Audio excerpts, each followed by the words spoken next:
When Solomon Briggs walked into the bank that morning, nobody looked twice. Just an old man in worn shoes and a dusty cap, clutching a bag that seemed older than the building itself.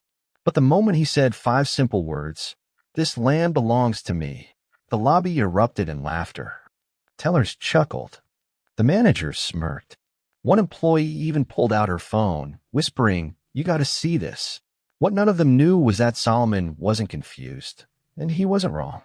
Beneath the marble floors and glass towers lay a truth buried for nearly a century. And today, that truth had finally come to claim its place. Hang tight just a second. Where in the world are you watching from today? Drop your city or country in the comments, and trust me, this story's got a twist you won't want to miss. Make sure you hit that subscribe button before we start. Solomon Briggs walked with a quiet dignity that 78 years of life had earned him. His worn hands, cracked from decades of work, gripped a wooden cane that had belonged to his father. The morning sun warmed his face as he made his way down Palmer Street, nodding to neighbors who had known him for decades. "Morning, Mr. Briggs," called Mrs. Jenkins from her porch. "Beautiful day the Lord has made." Solomon smiled. "That it is, sister. That it is." To the casual observer, Solomon was just another elderly black man in a city that rarely slowed down enough to notice him. His clothes, clean but well-worn, told the story of a man who lived modestly. What they didn't tell was the story of his mind, sharp as ever, filled with the history of 8 generations of Briggs family in this very city. Solomon turned down Maple Avenue, passing the gleaming glass tower of First Capital Bank. The building had gone up 15 years ago, replacing the old West Side Community Center where Solomon had played as a boy. He barely glanced at it anymore. Today, his destination was 3 blocks further, his late sister Martha's home. Martha had passed 6 weeks earlier. Cancer took her quickly, leaving Solomon as the last of the Briggs siblings. The small brick house sat waiting, filled with 73 years of Martha's life. Solomon had been putting off the final clean-out, but the house needed to be sold. Today was the day. "I'm here, Martha," he whispered, unlocking the door. Just like I promised. The house smelled of lemon polish and old books. Martha had been the family historian, the keeper of stories. While Solomon had worked 42 years at the post office, Martha had taught history at the community college, collecting every scrap of information about their family. Solomon worked methodically through the living room, carefully wrapping photo frames and sorting through papers. By late afternoon, he had reached the small office in the back of the house. A large oak desk dominated the room, its surface covered with folders. "What were you working on, sister?" Solomon muttered, opening the top folder. Inside were photocopies of old documents, some dating back to 1867.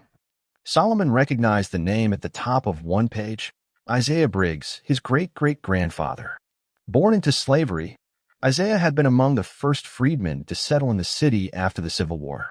Solomon's eyes widened as he read further. Land deeds, property transfers, maps with boundaries clearly marked. And there, in faded ink but still legible, was a description of a parcel of land in what was now downtown, land that had never been legally sold or transferred out of the Briggs family. "Lord have mercy," Solomon whispered, his hands trembling as he studied a modern map Martha had annotated. A red circle marked the exact location of the family's original property, the very spot where First Capital Bank now stood. Solomon sat back, his mind racing. Martha's notes were meticulous, cross-referenced with county records. She had been building a case, quietly researching for years. At the bottom of the final page, in Martha's precise handwriting, were the words, "Solomon must know. The family deserves justice." Night had fallen by the time Solomon gathered the most important documents into his old leather briefcase. He moved slowly, his heart heavy with the weight of revelation. All those years walking past that bank, never knowing he was walking on Briggs family land. In bed that night, Solomon stared at the ceiling, the faces of his ancestors seeming to hover above him in the darkness. His father, who had worked 3 jobs to keep food on the table. His grandfather, who had been refused bank loans despite having a successful carpentry business. All of them working and struggling on land that had been taken from them without payment or permission. "What am I supposed to do with this, Martha?" Solomon asked the empty room. As if in answer, the wind rustled the curtains. Solomon remembered something his father used to say, "A Briggs stands up straight, even when the world tries to bend him." Solomon nodded to himself, decision made. Tomorrow he would visit First Capital Bank. Not as a customer, not as a supplicant, but as Solomon Briggs, rightful heir to the land beneath their polished marble floors. He didn't know what would happen when he walked through those doors. But for the first time in many years, Solomon felt the fire of purpose burning in his chest. The Briggs family had waited long enough for justice. The next morning, Solomon dressed with unusual care.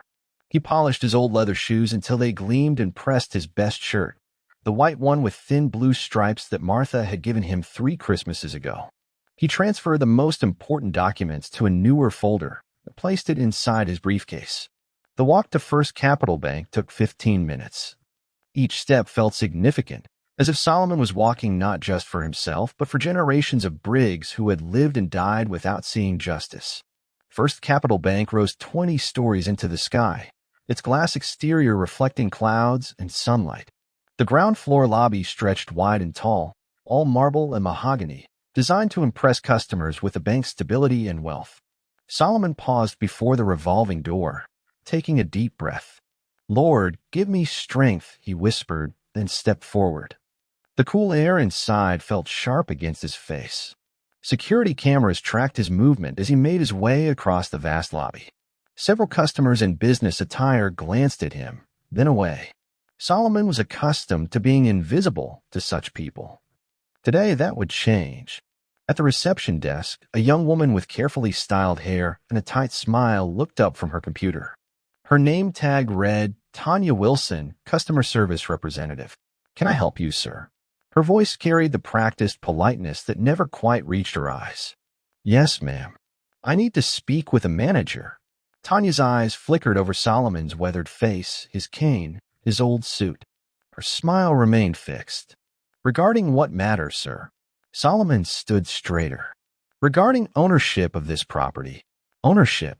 Tanya's eyebrows lifted slightly. "Are you interested in our mortgage services?" "No, ma'am.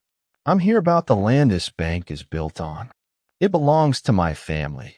Tanya blinked, then laughed, a short, surprised sound that drew the attention of nearby employees. "I'm sorry, what did you say?" Solomon didn't repeat himself. He simply opened his briefcase and placed Martha's folder on the desk. "These documents show that this land has belonged to the Briggs family since 1867. It was never legally sold. I'm Solomon Briggs, the current heir." Tanya's smile had frozen. She glanced around, catching the eye of a suited man at a nearby desk. He approached, curiosity on his face. "Is there a problem, Tanya?" he asked. "Mr. Reynolds, this gentleman is claiming that his family owns the land our bank is on." Her voice carried a hint of amusement that made Solomon's stomach tighten. Reynolds, a loan officer based on his nameplate, looked Solomon up and down. "Is that right, sir?"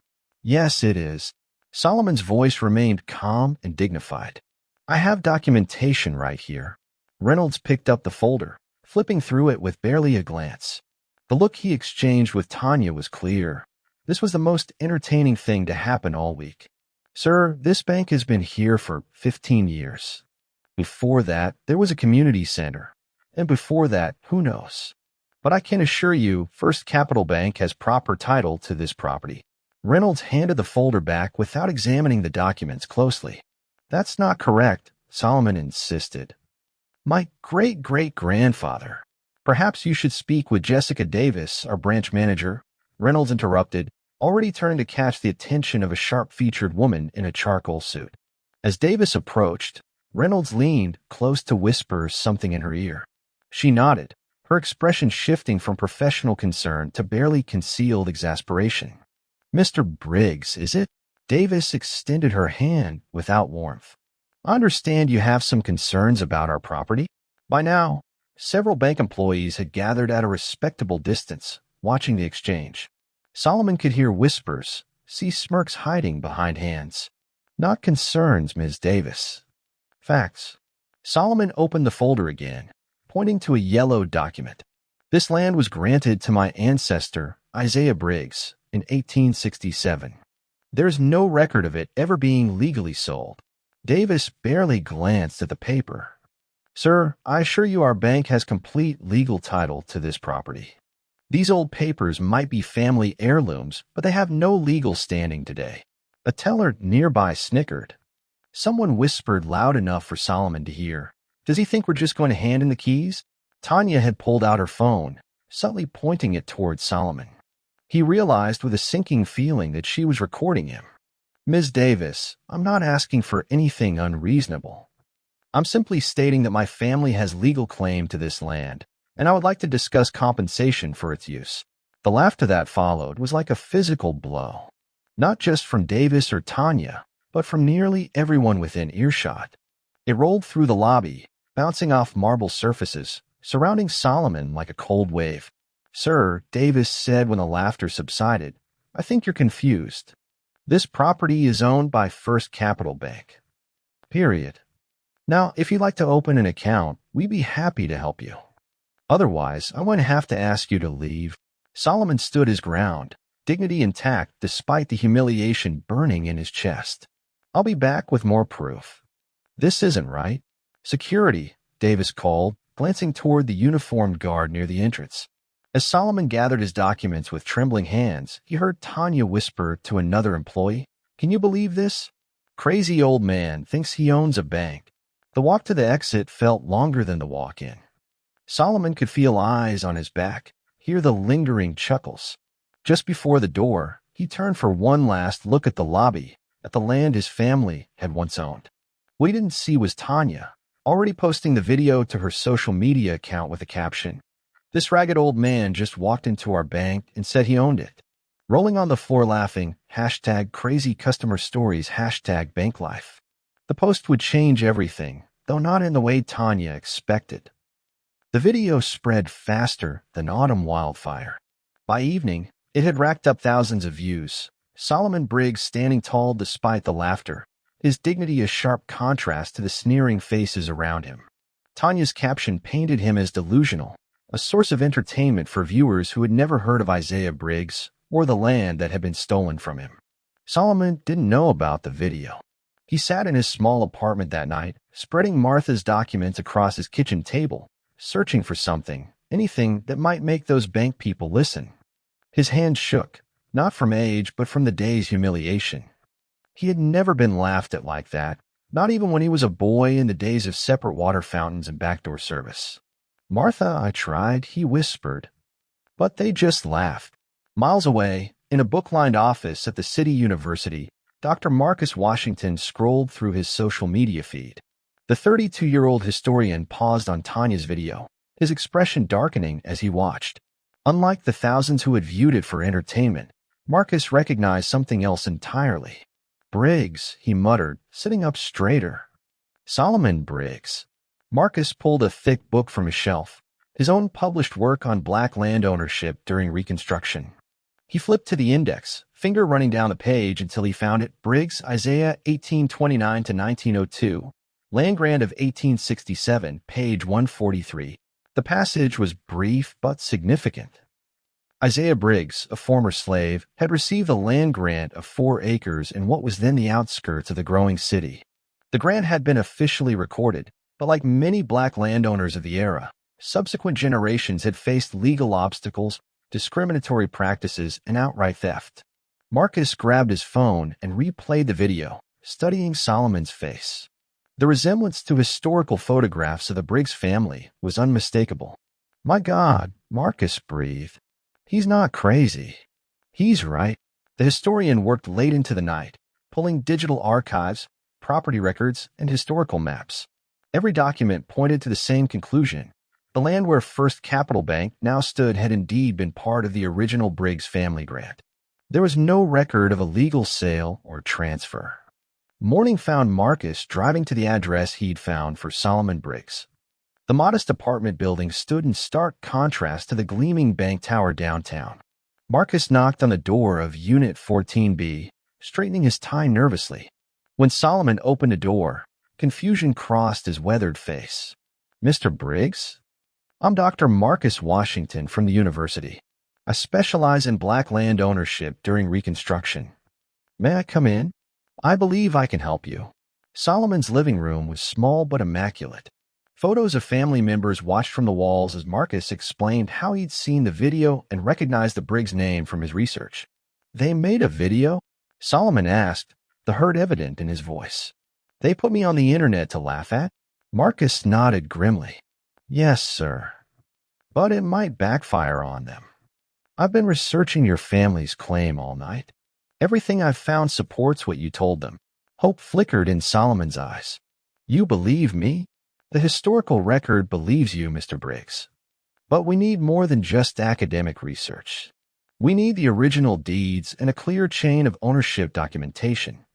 We need to prove there was never a legal transfer of the land. Solomon gestured to Martha's documents. My sister spent years collecting these. She was the smart one. Always said our family deserved justice. Marcus examined the papers carefully, his excitement growing.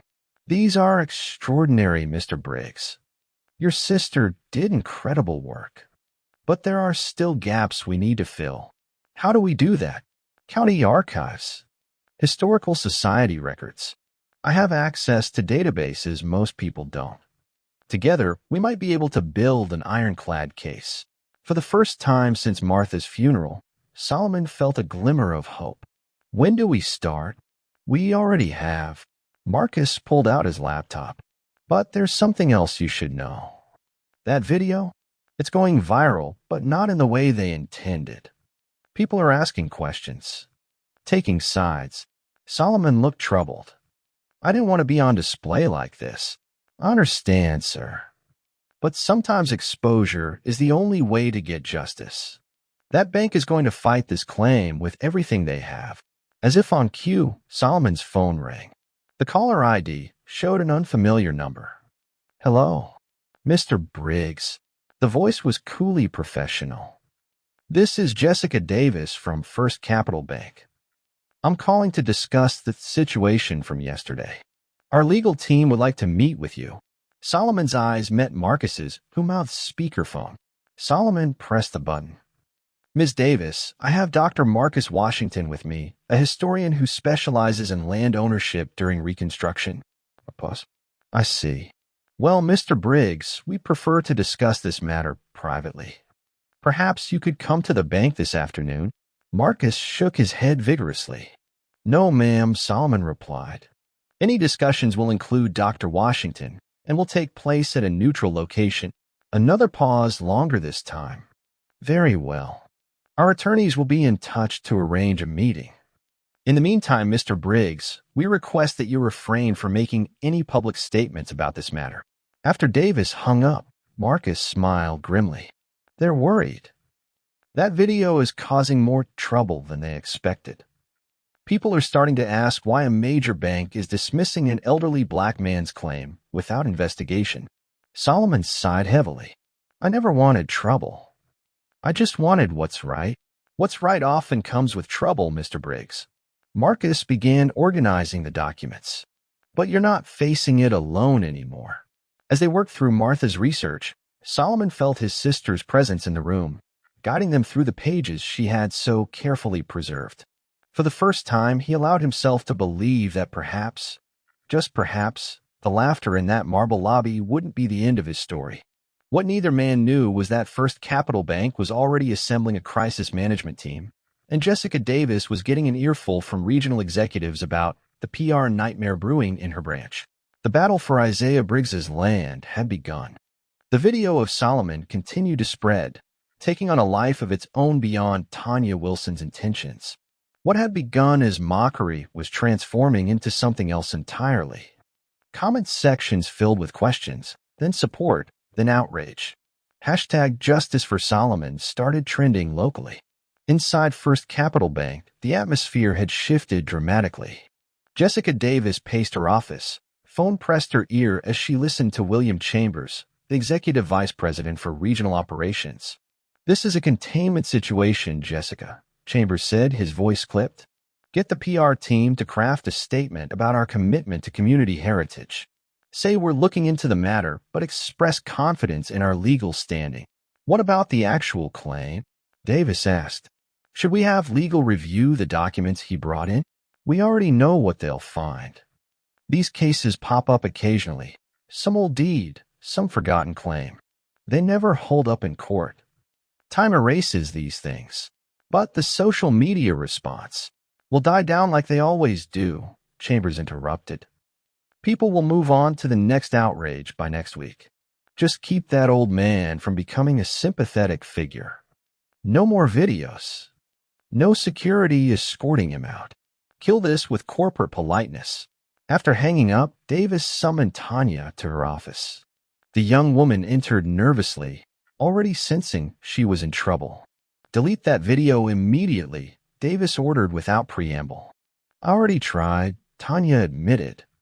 But it's been shared so many times that it's beyond my control now. Davis pinched the bridge of her nose. Do you have any idea what you've done? Corporate is breathing down my neck because you thought it would be funny to humiliate an elderly man on social media. I didn't think it would blow up like this, Tanya protested. Besides, he was making ridiculous claims. Whether his claims are ridiculous or not isn't for you to decide on TikTok. Davis snapped. You've turned what should have been a quiet legal matter into a public relations crisis. Meanwhile, Solomon and Marcus had spent the morning at the county records office. The clerk, initially dismissive, became increasingly helpful as Marcus explained the historical significance of their search. Land records from that period are spotty, the clerk admitted, leading them to a climate-controlled room filled with bound volumes. But we digitized most of the Reconstruction-era documents through a grant 3 years ago. Marcus knew exactly what to look for. Within 2 hours, they had unearthed the original land grant to Isaiah Briggs, signed and sealed by county officials in 1867.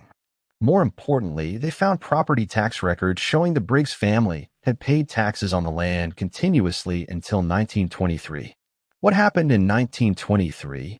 Solomon asked, peering at the records. Marcus's expression darkened. That was during the height of the city's redlining era. Look at this notation, payment rejected, ownership disputed, but there's no record of who disputed it or why. They just stopped accepting our payments. It was a common tactic. Refused to accept tax payments, then claimed the property was abandoned or taxes were delinquent. But look here, Marcus pointed to another document. Your grandfather filed a formal protest. The system was stacked against him, but he fought back. Solomon touched the faded signature with reverent fingers. Walter Briggs, the grandfather he barely remembered, who had died when Solomon was just 5 years old. He never mentioned any of this, Solomon murmured. Many didn't, Marcus explained. The pain was too great, the system too oppressive. They protected their children by not burdening them with battles they couldn't win. Their next stop was the Historical Society, where an elderly volunteer nearly dropped her glasses when Marcus explained what they were researching. The Briggs property? My goodness, that's been a topic among local historians for years. She led them to a filing cabinet. There was a lengthy dispute about that land in the 1920s. The city wanted it for development, but there were questions about how they acquired it. The files she produced contained newspaper clippings, correspondence between city officials, and most damning of all, internal memos discussing how to legally secure the valuable downtown property from the Negro Briggs family without undue compensation. Solomon read the racist language with a face carved from stone, decades of practiced composure, hiding the pain these words inflicted. But his hands trembled slightly as he turned the yellowed pages. This is theft documented in their own words, Marcus said quietly.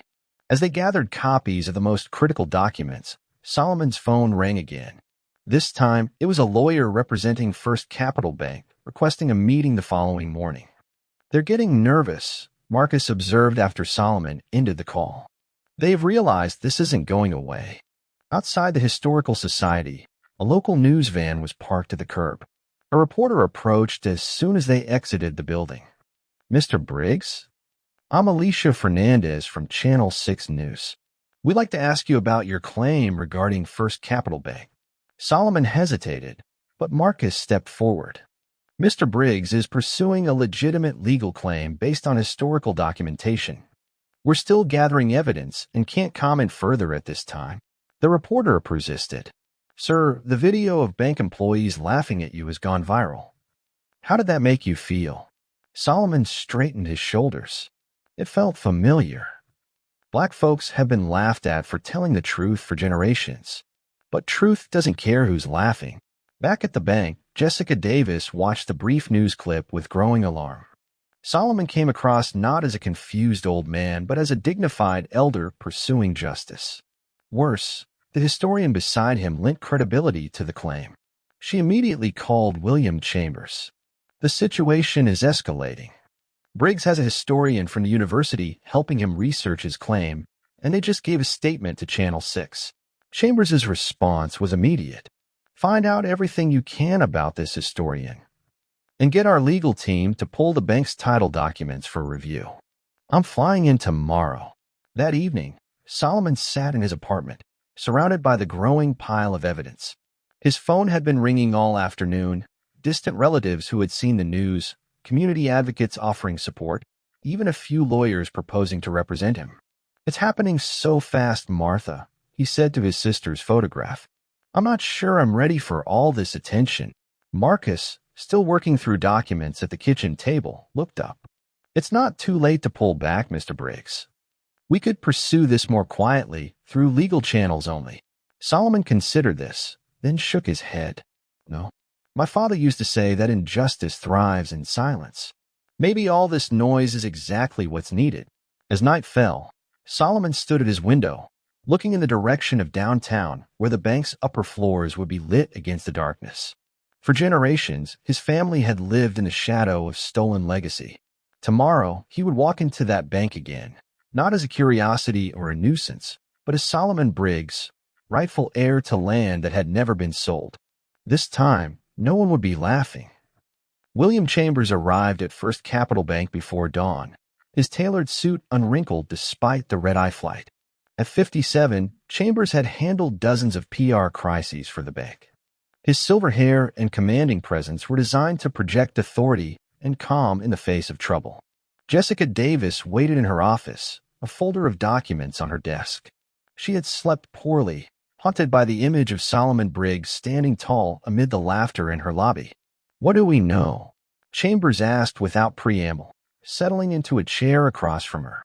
Our title search shows a clear chain of ownership dating back to 1925, when the City Development Authority sold a parcel to Westgate Properties. No mention of the Briggs family. Davis handed him the folder.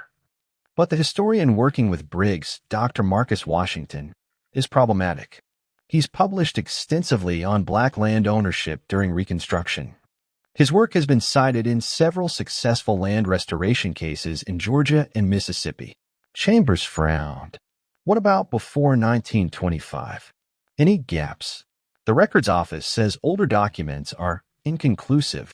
Davis hesitated. Sir, what if Briggs actually has a legitimate claim? No claim from 150 years ago is legitimate in any practical sense, Chambers replied dismissively. The legal principle of adverse possession alone would invalidate it. Not to mention statutes of limitations. The public won't understand legal technicalities. They'll see a bank stealing from an old black man. Chambers's phone chimed with a notification. He glanced at it and swore under his breath. The story just hit national news. Black elder claims bank built on land stolen from his family. They're framing it as a social justice issue. He looked up sharply. Who's the employee who posted that video? Tanya Wilson, customer service representative. I want her in this meeting. And I want our PR team here when Briggs arrives. We need to control the narrative. Across town, Solomon prepared for the meeting with the careful deliberation that had defined his life. He chose his best suit, the one he had worn to Martha's funeral, and the tie his late wife had given him on their 40th anniversary. Marcus arrived early, bringing coffee and news. The story's gone national, Mr. Briggs. I've received calls from researchers at 3 universities offering to help document your claim. Solomon nodded, his expression thoughtful. I never wanted fame. Just acknowledgement. You might get both, Marcus replied. I've also heard from an attorney who specializes in historical land claims. She's offered to represent you pro bono. You think we'll need a lawyer? Against a bank like First Capital? Absolutely. Lawyer or not, Solomon felt prepared as they walked toward the bank. The documents were organized, the historical record clear, but nothing could prepare him for what awaited. A small crowd had gathered outside First Capital Bank. Some held hastily made signs, "Justice for Briggs," and "Return stolen land." As Solomon approached, people began to applaud. "We're with you, Mr. Briggs," someone called out. Solomon nodded, overwhelmed by the support but determined to maintain his dignity. This wasn't about becoming a cause célèbre. This was about his family's legacy. Inside, the bank's atmosphere had completely transformed. No laughter greeted them this time. Instead, Jessica Davis herself waited in the lobby, flanked by William Chambers and a woman Solomon didn't recognize. "Mr. Briggs, thank you for coming," Davis said, her voice carefully modulated. "We've arranged a conference room for our discussion." They were led past staring employees to a large room where a legal team waited. Tanya Wilson sat at the far end, her face pale and drawn. Once everyone was seated, Chambers took control. "Mr. Briggs, I'm William Chambers, Executive Vice President of Regional Operations. We've assembled this team to address your concerns directly and transparently." "My concerns," Solomon repeated slowly. "You mean my claim to the land this bank occupies? We understand you believe you have a historical connection to this property," Chambers said smoothly. "We take such matters seriously and want to ensure all perspectives are heard." Marcus leaned forward. "Let's be clear, Mr. Chambers. This isn't about perspectives. This is about documented historical fact. The Briggs family owned this land from 1867 until it was illegally appropriated through discriminatory practices in the 1920s. Chambers nodded to a woman at his right. "Our legal counsel, Ms. Rivera, has thoroughly researched our title documents." Rivera opened a leather portfolio. "First Capital Bank purchased this property legally in 2006. Our title search goes back to 1925, showing continuous legal transfers of ownership. While we respect your family's historical connection, any claim predating our documented chain of title would be time-barred under statutes of limitations." Solomon remained unruffled. "Ms. Rivera, I understand you're doing your job, but laws designed to protect those who stole land don't make the theft right." Marcus placed a document on the table. "This is the original land grant to Isaiah Briggs, dated 1867. He added another. These are tax records showing the Briggs family paid property taxes until 1923, when payments were suddenly rejected without legal cause." More documents followed. "And these are internal city memos explicitly discussing how to take the land from the Briggs family because of their race." A heavy silence fell over the room.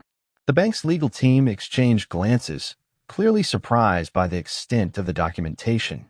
Chambers recovered first. "These are certainly interesting historical artifacts, but the modern legal reality is that First Capital Bank is the rightful owner of this property, regardless of events a century ago. The law recognizes that some injustices require remedy regardless of time past," Marcus countered. "Indigenous land claims and Holocaust restitution cases have established precedents for historical justice." Solomon had remained silent, watching the back and forth. Now he spoke, his voice quiet but commanding. "I didn't come here for a legal debate. I came because this land was stolen from my family through racial discrimination. That theft has consequences that echo through generations." He turned toward Tanya, who had yet to speak. "Young lady, you put me on the internet to be laughed at. Did you know that my grandfather was beaten for questioning why his tax payments were rejected? Did you know my father couldn't get a bank loan because the family's main asset had been stolen? Each generation of my family has carried this injustice." Tanya's eyes filled with tears. "I'm sorry, Mr. Briggs. I didn't know." "Of course you didn't know," Solomon said, not unkindly. "That's the problem. History gets buried when it's inconvenient." Chambers attempted to regain control. "Mr. Briggs, while these historical issues are regrettable, they don't change the bank's legal position. However, in recognition of your family's connection to this area, we're prepared to make a goodwill gesture." He slid a document across the table. "A community grant of $25,000 in the Briggs family name." Marcus scoffed. "A $25,000 goodwill gesture for land worth millions? That's not goodwill. It's an insult. Before Solomon could respond, the conference room door opened. A tall black woman in a crisp suit entered, followed by an older white man carrying a large portfolio. "Sorry we're late," the woman announced. "I'm Denise Owens, attorney specializing in historical property claims. This is Harold Bennett from the State Historical Commission." Solomon looked confused. Marcus leaned over to whisper, "The lawyer I mentioned. I took the liberty of asking her to join us." Chambers frowned. This meeting was supposed to be private. "My client is entitled to legal representation," Owens replied smoothly, taking a seat beside Solomon, "especially when being offered insulting settlements for valuable property." Bennett cleared his throat. "The Historical Commission has taken an interest in this case. We've expedited our research into the Briggs family claim." He opened his portfolio to reveal maps and documents. "Our preliminary findings support Mr. Briggs's position. The land transfer to the city in the 1920s appears to have violated multiple laws of the period, even accounting for the racial discrimination that was sadly common practice." The balance of power in the room had shifted palpably. Chambers' confident demeanor faltered as he glanced at the bank's legal team, who were now frantically reviewing the new information. "We'll need time to review these findings," Rivera said. "Of course," Owens replied. "In the meantime, we'll be filing formal notice of a historical property claim with the county recorder's office this afternoon. Once filed, it will create a cloud on the bank's title, something potential investors and partners might find concerning." The threat was clear. This would no longer be just a PR problem, but a legal and financial one as well. Chambers stood abruptly. "We'll need to consult with our corporate office. This meeting is adjourned for now." As the bank team gathered their materials, Solomon remained seated, his expression serene despite the tension in the room. He had walked into this bank yesterday as an object of ridicule. Today, he watched banking executives scramble to address his claim. Justice moved slowly, but it was moving. By the following week, Solomon Briggs had become something of a local celebrity. His quiet dignity in the face of corporate resistance resonated with people across the city. Community organizers had established a Briggs Family Justice Committee, complete with social media accounts and a website documenting the historical evidence. For Solomon himself, the attention was disorienting. Neighbors who had barely nodded to him for years now stopped to chat. Strangers asked for photographs. Journalists left messages requesting interviews. "I never wanted to be famous," Solomon confided to Marcus as they reviewed documents in his apartment. "I just wanted the truth acknowledged." "Sometimes the truth needs a spotlight," Marcus replied, "especially when powerful interests prefer it remain hidden." Their legal team had grown. Denise Owens had brought in 2 additional attorneys specializing in historical property claims and civil rights law. The conference table at her downtown office was covered with documents, timelines, and legal briefs. "The bank has requested a formal meeting next Monday," Owens informed Solomon.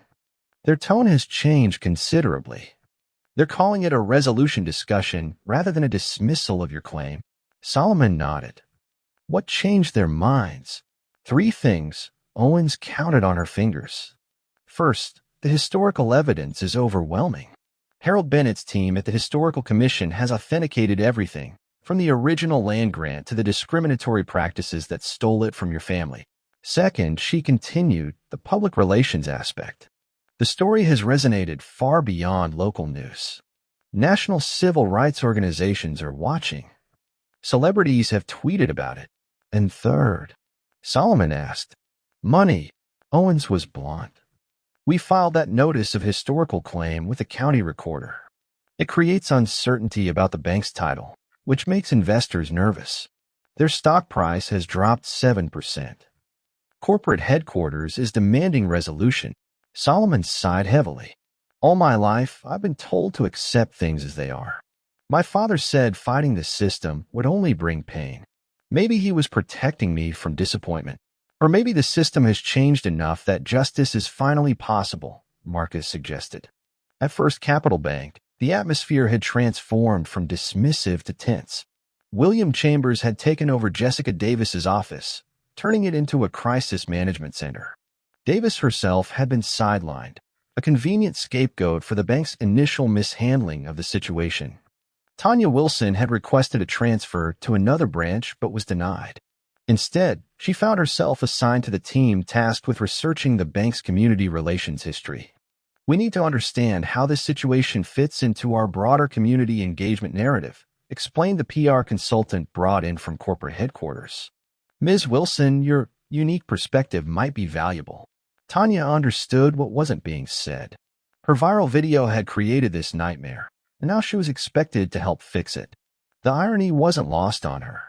As she compiled information on the bank's community programs, Tanya found herself increasingly troubled by what she was learning, not just about Solomon's claim, but about her own role in the situation. The documents Marcus had presented told a story of generational injustice that she had casually mocked for social media likes. During her lunch break, Tanya found herself scrolling through comments on her original video. Many were supportive of Solomon. Others were angry at her. But one comment in particular caught her attention. My grandma always said, be careful how you treat people, because you never know their story. This man has dignity that money can't buy. Tanya closed the app, her appetite gone. The comment had struck too close to home. That afternoon, she requested permission to address the crisis team. Standing before Chambers and the assembled executives, her voice trembled slightly. I'm the person who posted the video of Mr. Briggs. I thought I was just sharing a funny moment, but I was wrong. I've been researching our community programs, and I realized something important. We claim to support this community, but when a respected elder came to us with a legitimate concern, we laughed at him. I laughed at him. Chambers frowned. Ms. Wilson, this isn't the time for. It's exactly the time, Tanya interrupted, surprising herself with her boldness. We're planning our narrative when we should be planning how to make this right. Mr. Briggs isn't just some random claimant. He's part of this community's history, a history our bank has benefited from while ignoring the injustices that made our success possible. The room fell silent. Tanya had given voice to what many had been thinking, but no one had dared say aloud. Finally, Chambers spoke. Thank you for your perspective, Ms. Wilson. You can return to your research now. Tanya left, certain she had just sabotaged her career, but feeling lighter than she had in days. What she didn't know was that her words had affected at least one person in that room. Jessica Davis, watching from the sidelines of her own former office, found herself reconsidering everything about the situation and her role in it. That evening, Davis made a decision. After everyone had left, she returned to the crisis files, making copies of key documents. The bank's internal assessment of Solomon's claim was far more concerned with public relations than justice. There were even discussions about using legal technicalities to invalidate his claim regardless of historical merit. Before she could reconsider, Davis placed the documents in an envelope and wrote an address on the front, the office of Denise Owens, attorney-at-law. Meanwhile, Solomon sat on his small balcony, watching the sunset. Despite the growing support and the increasingly serious negotiations, a deep weariness had settled into his bones. The fight was taking its toll. I'm tired, Martha, he whispered to the evening air. I wonder if it's worth all this struggle. His phone rang, his nephew calling from out of state. Uncle Solomon, I just saw you on the national news. Man, you're standing up to that bank like a boss. Solomon smiled despite his fatigue. Just trying to set things right, Kevin. My kids are telling all their friends their great uncle is making history. You're showing them something important, that our family's story matters. After hanging up, Solomon sat with those words. His family's story mattered. Not just for him, but for Kevin's children and their children after them. Looking toward downtown, where the bank's windows would be glowing in the falling darkness, Solomon made a promise to himself.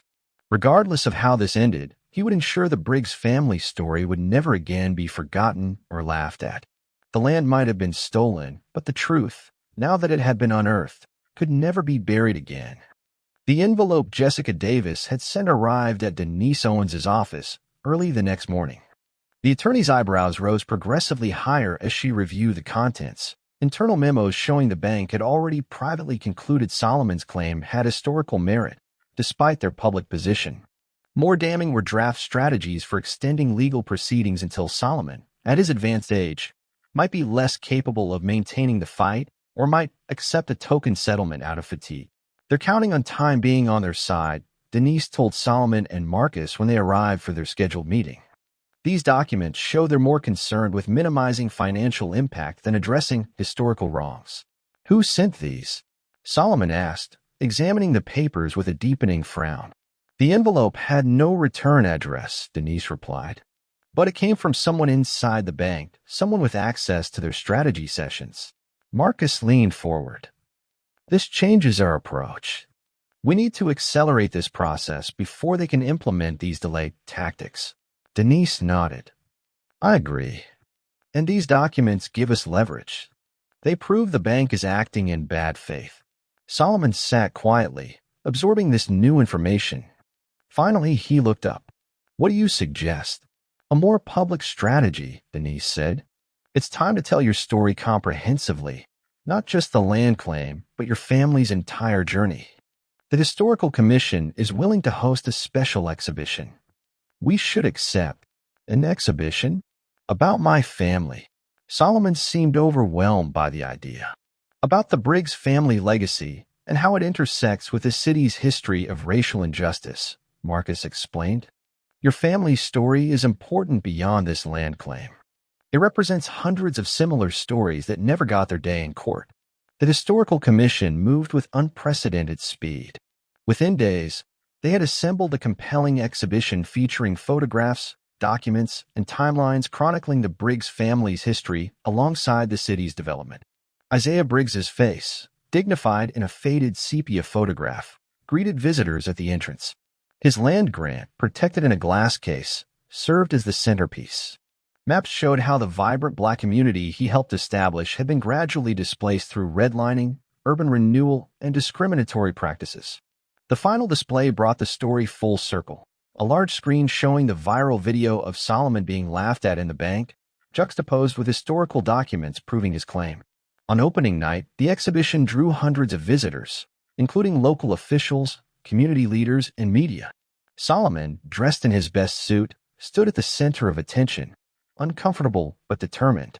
Mr. Briggs, how does it feel to see your family's history honored this way? Asked a reporter. Solomon considered the question carefully. It feels like a burden being shared. For generations, my family carried this truth alone. Now others can help carry it.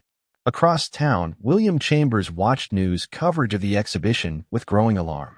What had begun as a PR problem had evolved into something far more dangerous, a public referendum on the bank's ethics and its relationship to historical injustice.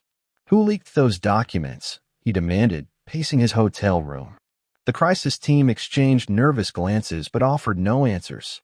Jessica Davis sat quietly at the back of the room. No one had connected her to the leak, and she intended to keep it that way, at least until she decided her next move. Chambers continued. Corporate is pressuring me for a resolution. The negative publicity is affecting operations beyond just this branch. We need to settle this claim quickly. What about the legal strategies we discussed? Asked one of the attorneys. The statute of limitations argument could still work in court.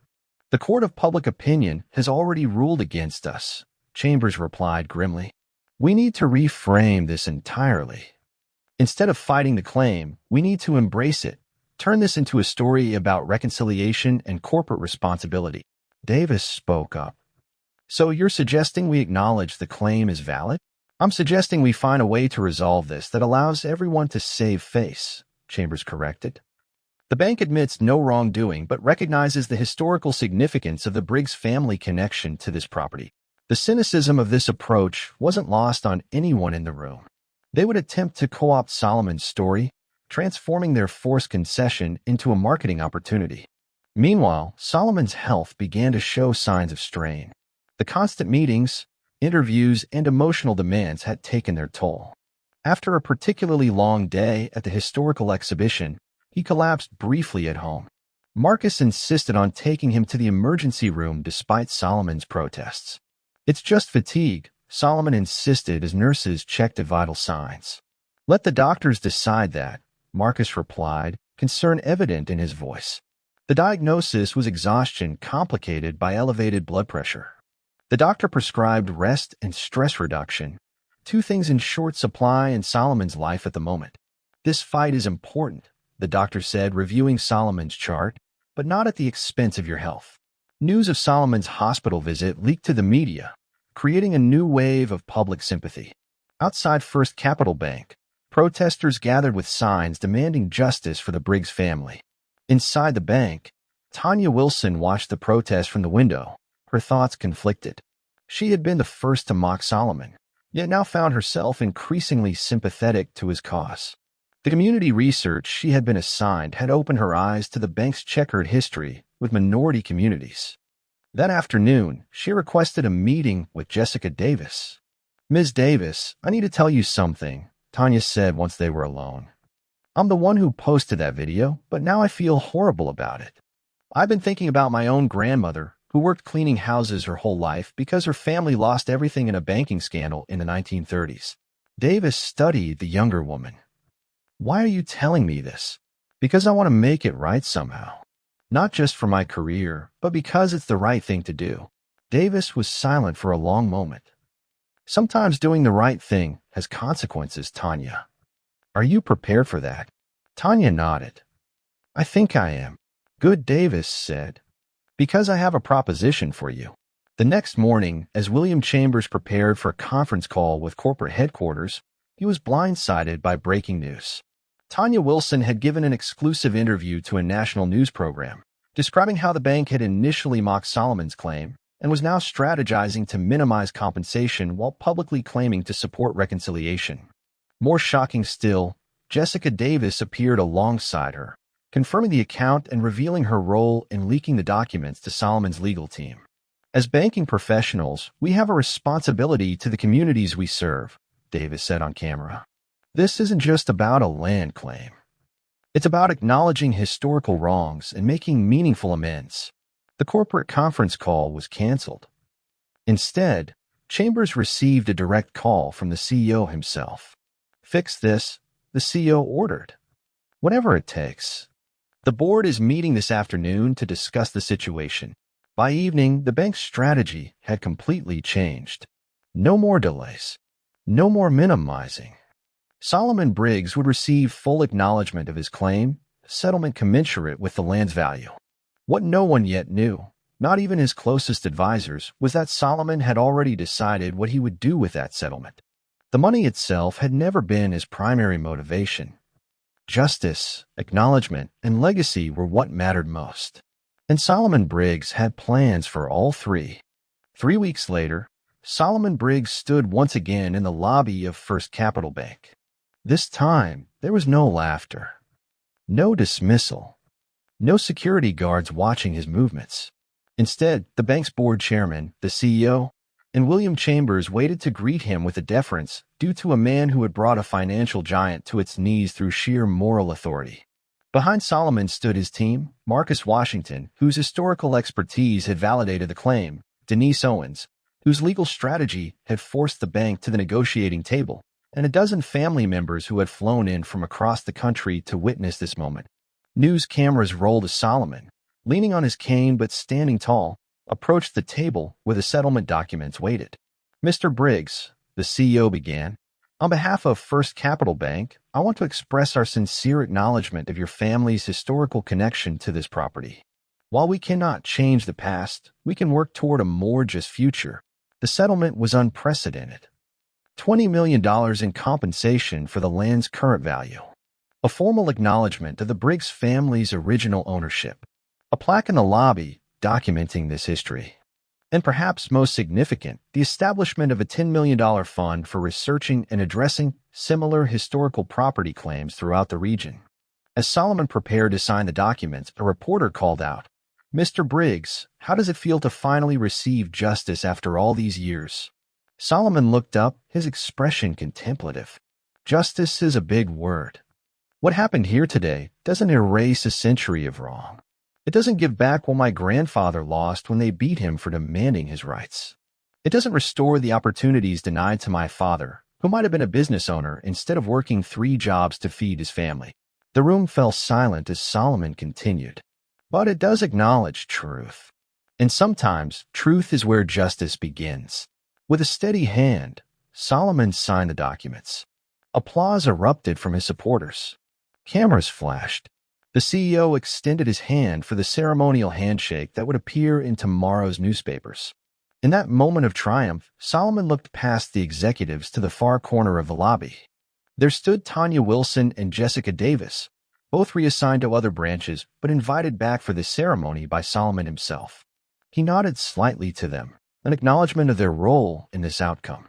Tanya, who had lost her customer service position but gained something more valuable, a conscience, blinked back tears as she nodded in return. The formal ceremony concluded with the unveiling of a temporary plaque that would later be replaced by a permanent installation. This land was originally granted to Isaiah Briggs in 1867. The Briggs family maintained ownership until 1923, when discriminatory practices resulted in the wrongful appropriation of their property.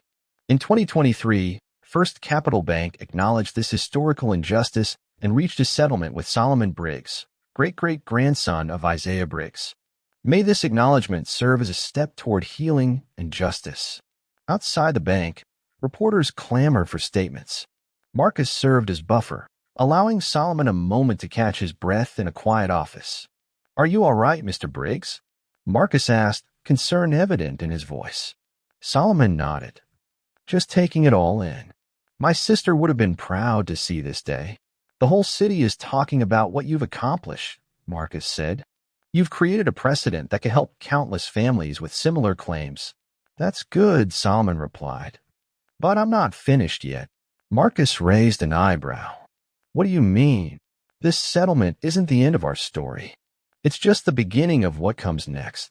Later that evening, at a celebration dinner with his extended family, Solomon revealed the next phase of his plan. The settlement money would be used to establish the Briggs Family Foundation, focused on three main areas: historical research into Black land ownership, financial literacy education, and community development in historically Black neighborhoods. Isaiah Briggs didn't just want land, Solomon explained to his assembled relatives. He wanted to build something lasting for his community. Now we have the chance to fulfill that vision. His nephew Kevin raised a glass.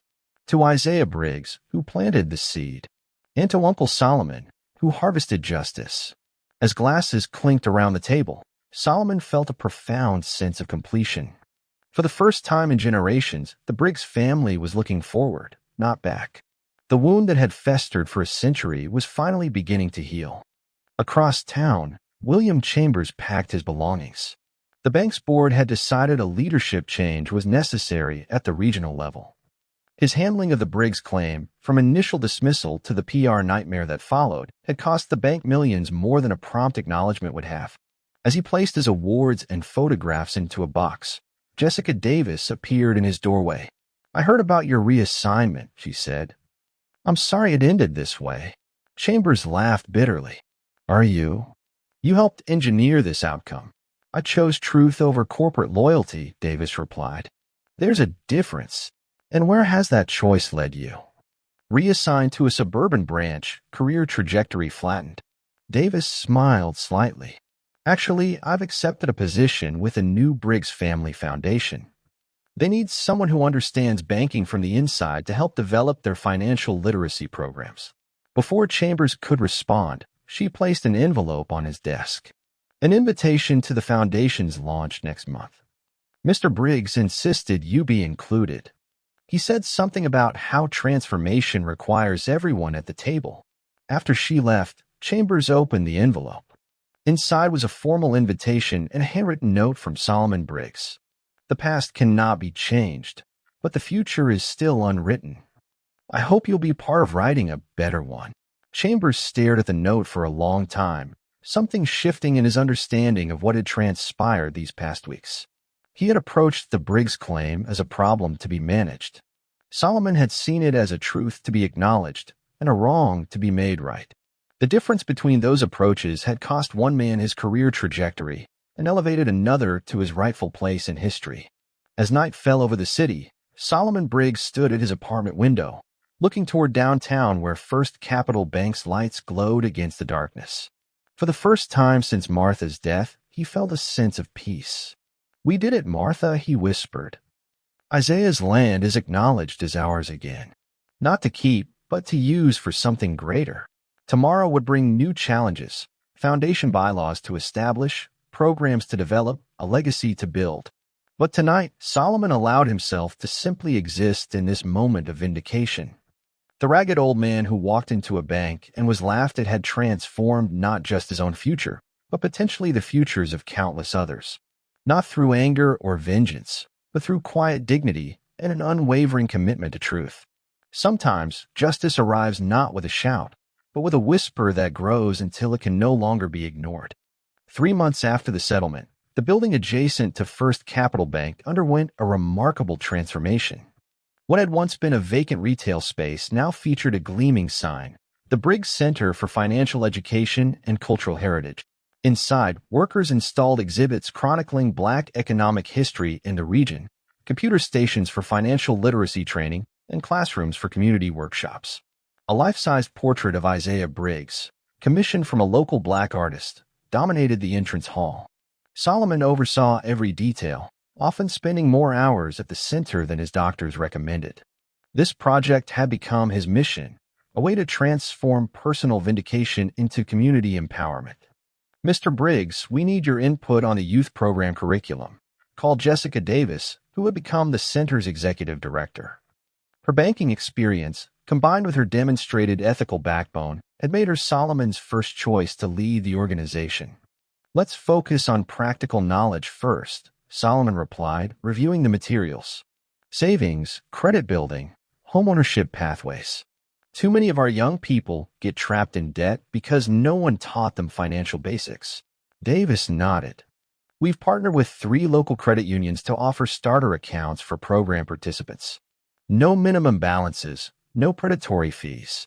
Solomon smiled approvingly. Isaiah would have appreciated that.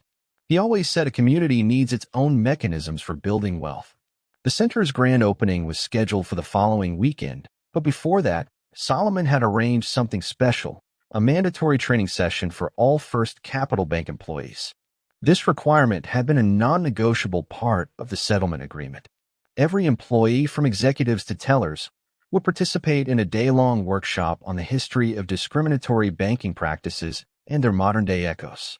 The morning of the training, Solomon arrived early, watching as bank employees filed into the center's main conference room. Some looked curious, others resentful at being required to attend. William Chambers, now reassigned to a corporate compliance role, sat in the back row, his expression unreadable. Tanya Wilson entered last, her eyes downcast. Though she had been transferred to a suburban branch, she had specifically requested to attend a session at the main location, where her viral video had started the chain of events that led to this moment. Solomon began the session not with accusations but with stories, his grandfather teaching him to count coins at the kitchen table, his father being denied a business loan despite having a solid plan for a neighborhood grocery, his sister Martha meticulously documenting family history because someday someone will listen. "Banking isn't just about money," Solomon told the assembled employees. "It's about opportunity, about who gets to build a future and who doesn't. For generations, that opportunity was systematically denied to people who looked like me." Marcus Washington followed, presenting historical documentation of redlining, discriminatory lending, and wealth extraction from Black communities. The evidence was irrefutable, the patterns clear across decades. During the lunch break, Solomon noticed Tanya sitting alone, picking at her food without eating. He made his way to her table, his cane tapping lightly on the polished floor. "May I join you, Ms. Wilson?" Tanya looked up, startled. "Mr. Briggs, oh, of course. Though I'm not sure why you'd want to." Solomon settled into the chair across from her. "Because you seem troubled, and sometimes talking helps. I should be the last person you want to talk to," Tanya said, her voice thick with emotion. "I'm the one who posted that video, who made you a laughingstock." "Yes, you are," Solomon agreed mildly. "And now you're here, learning from that mistake. That counts for something in my book." Tanya looked directly at him for the first time. "How can you be so forgiving? If I were in your position, I'd be furious." "Oh, I was furious," Solomon chuckled. "For about 50 years. Being angry at systemic injustice consumed a lot of my youth. But anger alone doesn't create change. Action does. He gestured around the center. This place exists because I decided to channel that anger into something constructive. The question is, what will you do with your regret? Tanya considered this. I don't know yet. But being here today, it's opened my eyes to things I never understood about banking. About how the system I work in has harmed people like you. Not just people like me, Solomon corrected. People like you too. You mentioned once that your grandmother lost everything in a banking scandal. Tanya nodded. The bank foreclosed on their farm during the Depression, even though they'd made partial payments. My grandparents ended up as sharecroppers on land they once owned. Then you understand more than most in this room, Solomon said. You've experienced the legacy of unjust practices through your own family history. Their conversation was interrupted as the afternoon session began. The focus shifted from historical practices to present-day disparities and potential solutions. Banking executives squirmed as data revealed continuing gaps in loan approvals, interest rates, and service quality between white customers and customers of color. Jessica Davis presented a challenge directly to her former colleagues. You have the power to change these patterns. Each of you makes dozens of decisions daily that either reinforce or dismantle these inequities. As the session concluded, Solomon stood to deliver final remarks. His voice, though soft, commanded complete attention. Tomorrow, this center opens to the public. We'll teach financial literacy to anyone who walks through that door. We'll document histories that have been erased. We'll create pathways toward economic justice. Not because we're angry, but because we're determined. He paused, looking around a room. Some of you might see today as an obligation to be endured, a punishment for your bank's past mistakes. Others might see it as an opportunity to learn and grow. Either way, you've been part of making history, right? That matters. As the bank employees filed out, many stopped to shake Solomon's hand or thank him for the presentation. William Chambers approached last, his corporate mask finally showing cracks of genuine emotion. Mr. Briggs, he said, extending his hand. I owe you an apology. When this all began, I saw you as a problem to be managed, not a person with a legitimate claim to justice. Solomon accepted the handshake. And now I see that addressing historical wrongs isn't just morally right, it's essential for moving forward honestly. The bank's leadership is implementing a comprehensive review of our policies as a result of your case. After Chambers left, only Tanya remained, hovering uncertainly near the door. Mr. Briggs, she said finally, I was wondering, do you need volunteers for the center? I have weekends free, and I'd like to help if you'll have me. Solomon smiled. We could always use help with the youth financial literacy program on Saturdays. Really? Even after what I did? Especially after what you did, Solomon replied. Who better to teach young people about the power of social media and the importance of seeing others with respect? As Tanya left, promise of return on her lips, Solomon remained in the empty conference room.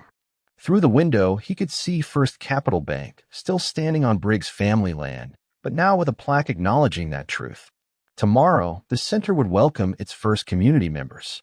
Children would learn about saving and investing. Adults would access resources for homeownership and business development. Researchers would document other historical properties with contested ownership. Solomon had transformed humiliation into purpose, mockery into mission. The laughter that had once filled that bank lobby had been replaced by something far more powerful, the quiet determination to ensure no one would ever again dismiss an elder speaking truth about the past. As the sun set behind a downtown skyline, Solomon whispered words his father had often repeated. They can take the land, but not the legacy. They can challenge the claim, but not the truth. The Briggs legacy was secure. The truth had prevailed. And tomorrow would bring new opportunities to right old wrongs. Grand opening day dawned bright and clear. Solomon had barely slept, his mind too full of details and possibilities. He arrived at the Briggs Center at 7, though the ribbon cutting wasn't scheduled until 10. Jessica Davis was already there, checking final preparations. Everything's ready, Mr. Briggs. We're expecting quite a crowd based on RSVPs. Solomon nodded, surveying the space with quiet pride. The center had been designed to welcome everyone, from children to elders, from financial novices to community historians. The main floor featured interactive exhibits on economic history, focusing on how Black Americans had built wealth despite systematic obstacles. Upstairs, classrooms stood ready for workshops on budgeting, investing, and homeownership. A state-of-the-art computer lab will provide access to financial planning tools and historical research databases. And at the heart of it all, a community gathering space named Martha's Room in honor of Solomon's sister who had preserved the crucial documents. By 9:30, a crowd had gathered outside. News vans lined the street. Local officials mingled with community members. Children from nearby schools arrived in groups, teachers explaining the significance of the day. Among the gathered crowd, Solomon spotted familiar faces: Marcus Washington, whose historical expertise had validated the claim; Denise Owens, whose legal strategy had secured the settlement; family members who had flown in from across the country. Even William Chambers stood at the periphery, representing First Capital Bank in an official capacity. At precisely 10 o'clock, Solomon approached the podium set up before the center's entrance. The crowd fell silent as he adjusted the microphone. "Good morning," he began, his voice steady despite the emotion of the moment. 156 years ago, my great-great-grandfather Isaiah Briggs received a land grant on this very spot. He was a former slave who had earned his freedom and sought to build a future for his family and community. Solomon gestured toward the bank building next door. For generations, that future was denied. Through discriminatory practices and institutional barriers, my family's rightful ownership was erased from official records, but never from our hearts and memories. He paused, looking out at the diverse faces before him.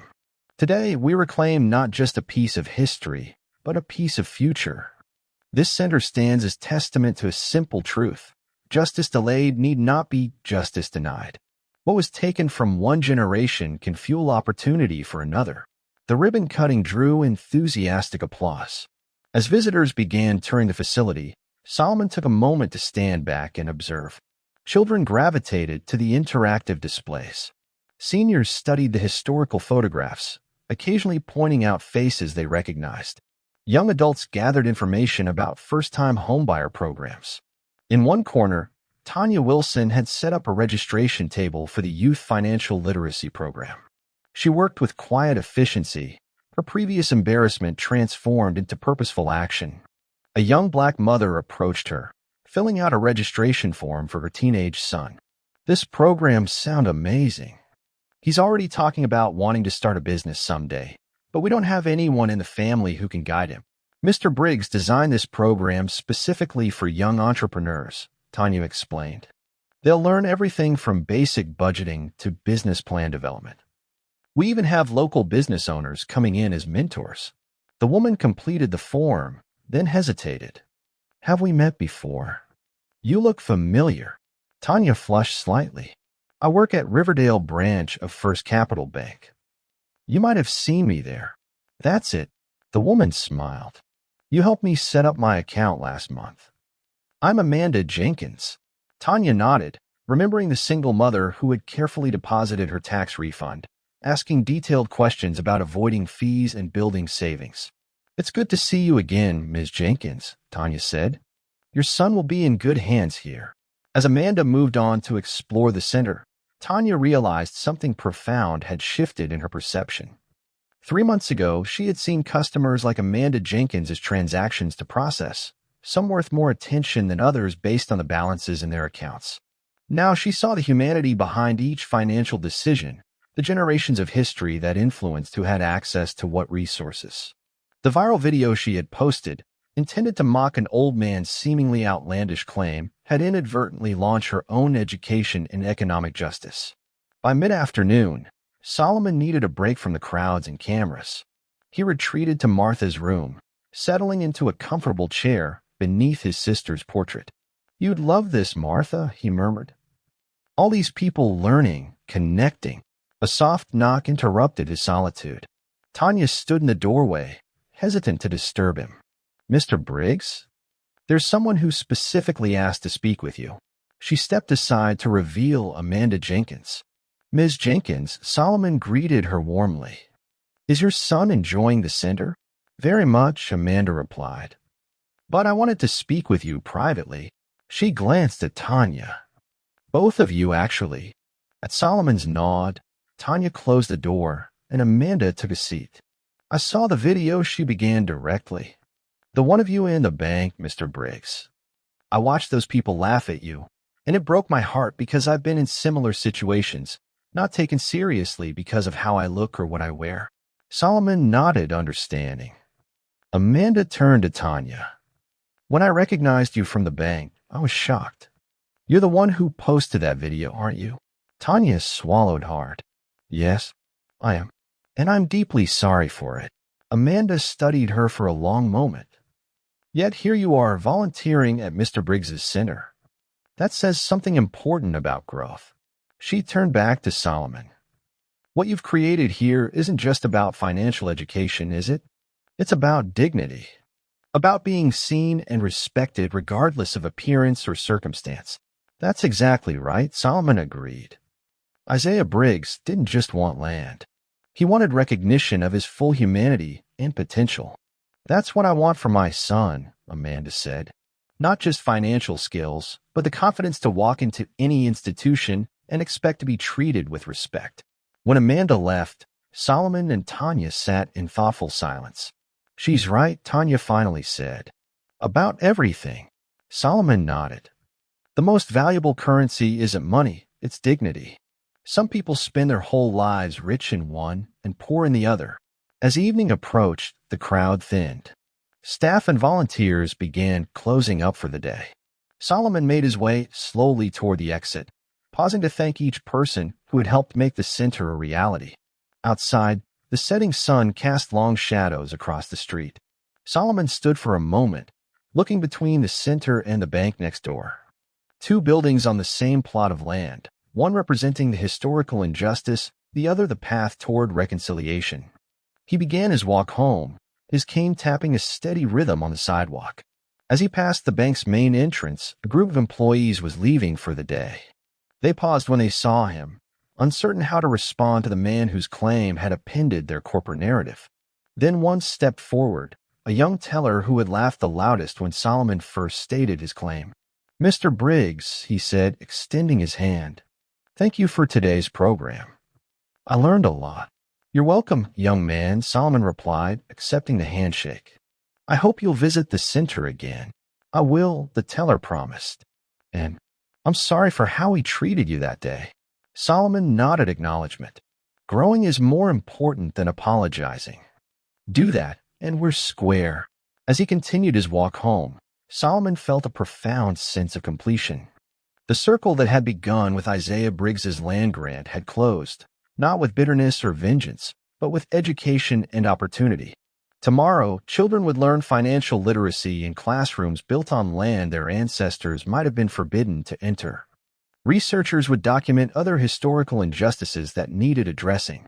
Community members would gather to share knowledge and resources that had once been systematically denied them. And Solomon Briggs, once mocked as a ragged old man with a delusional claim, will be recognized as the visionary who transformed humiliation into healing and personal vindication into community empowerment. When he reached his apartment, Solomon stood at his window, looking toward downtown where the center's lights glowed alongside the banks. For the first time in generations, the Briggs family legacy was visible to all, not as a historical footnote, but as a living testament to resilience and dignity. We did it, Martha, he whispered to his sister's memory. Not just for us, but for everyone. In the distance, the city lights twinkled like stars fallen to earth. Solomon Briggs had walked into a bank and claimed his rightful place in history. The laughter that once wounded had transformed into respect that healed. And the land that had been stolen from his family had become ground zero for a new kind of justice, one that looked not just backward at what was lost, but forward to what could be gained. Sometimes, Solomon reflected, justice arrives in unexpected ways. Not as compensation for what was taken, but as opportunity to give something even more valuable in return. The Briggs Center would stand as proof that dignity, once claimed, could never again be taken away. In the end, it wasn't money or power that changed the room. It was dignity. Real justice isn't always loud. Sometimes it's quiet, steady, and full of grace. What Solomon carried wasn't just old paper. It was proof that who you are and where you come from will always matter, even if the world forgets. And that's the end of the story. Do you think Solomon handled it the right way? Drop your thoughts in the comments. We'd love to hear what you think. Thanks so much for listening. If this touched you, share it with someone who needs to hear it. And don't forget to subscribe. There's another powerful story waiting for you. Click and keep watching.